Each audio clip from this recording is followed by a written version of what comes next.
जिसके बलिदान का इतिहास है। 1857 के गदर का जो हमारा नायक था वो था बहादुर शाह जफर। हमारे जो क्रांतिकारी मित्र लोग मरे, पुरखे लोग मरे, जिसमें भगत सिंह थे, चंद्रशेखर आजाद थे, बिस्मिल थे, उसमें एक नौजवान और था, उसका नाम था अशफाक उल्ला खान। अगर गांधी के नेतृत्व में इस देश में आजादी की लड़ाई हुई, 42 की या 47 की आजादी है, तो उसके पीछे भी सीमांत गांधी, अब्दुल गफ्फार खान, आपको अबुल कलाम आजाद, ऐसे दर्जनों लोगों की असीम कुर्बानियां हैं। सबको लेके ये मुल्क आजाद हुआ। यहाँ लोकतंत्र की बहाली हुई। आजादी और लोकतंत्र के लिए हमारे इन पुरखों ने कुर्बानियां दी। मुल्क की आजादी के बाद यहाँ के बॉर्डर की हिफाजत की बारी आई तो कैप्टन हमीद आगे आकर पेटेंट कैंप को तोड़ने का काम किया।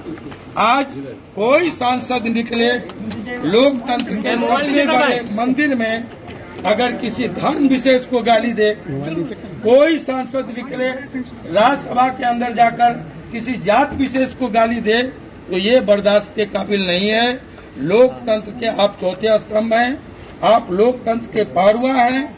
आपकी भी जिम्मेवारी बनती है कि जात विशेष को गाली दिया जाए, उसको टारगेट किया जाए, या धर्म विशेष को कटुआ आतंकवादी कहा जाए, या ठाकुर देखे कि ठाकुर को मारो, अपने अंदर के ठाकुर को मारो। ये बार बार दोहराना ये कतई बर्दाश्त के लायक नहीं है। और इसको कोई भी लोकतंत्र के मूल्यों में यकीन करने वाला कोई व्यक्ति कभी बर्दाश्त नहीं। आप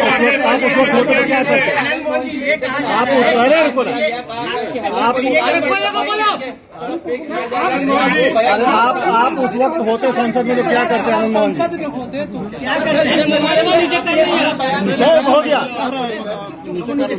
हम इसके महिला बिल पर हमारे मार्शल आर्ट का इतिहास है। राजनारायण जी के बाद 36 वर्षों के बाद सदन में पहला मार्शल आर्ट, दूसरा मार्शल आर्ट राजनारायण जी जो समाजवादी लीडर थे, उनके बाद आनंद मोहन का मार्शल आर्ट हुआ था इसी महिला सदन के बिल के सवाल पर, महिला आरक्षण बिल के सवाल पर। तब मेरे हाथ कटे थे, तब मेरे सर में शीशे गथे थे। लोग महिला बिल के सवाल पर भाषण देते हैं, आनंद मोहन का लहू बहा है। लोग भाषण देते हैं पक्ष और विपक्ष में। लवली आनंद की गिरफ्तारी हुई है आधी आबादी को आधा हक के सवाल पर। आप रहते तो क्या करते हैं? हम पहले कर चुके हैं, हम क्या करते? हम फिर से एक बार मार्शल आउट होता, फिर से हम इसका प्रोटेस्ट करते, हर कीमत पर इसको रोकते। जीप काटने की बात कही थी, लेकिन आपने जीप खींचने की बात कही, अभी यहाँ कुछ नहीं बोल रहे हैं। आप सुन ले ना, उस बात पे अडिग हैं आप? क्या अडिग है अपनी बातों पे? बिल्कुल अडिग है। जो हम बोल गए उसको रिपीट। लेकिन राष्ट्रीय जनता दल उसी वीडियो को पोस्ट करके कहती है कि शानदार भाषण है मनोज झा का संसद में। आखिर क्या? देखिए, आपने फिटकिरी का नाम सुना है? पहले लोग दाढ़ी बनाते थे तो फिटकिरी का इस्तेमाल करते थे, सेब के बाद करते थे ना। आप उस फिटकिरी का एक काम है, एक बड़ा काम है।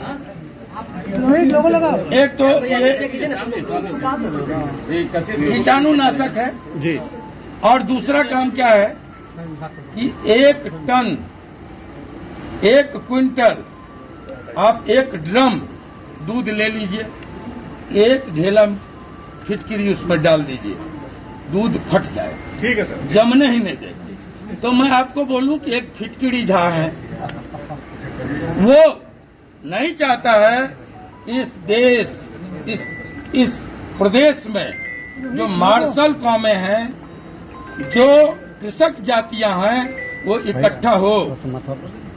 एजेंट बन के पार्टियों में बैठे हुए हैं। किसके एजेंट है सर? किनके एजेंट? और किसके होंगे? जिनका केंद्र में सरकार है उनके एजेंट हैं। इनके बड़े पिताजी का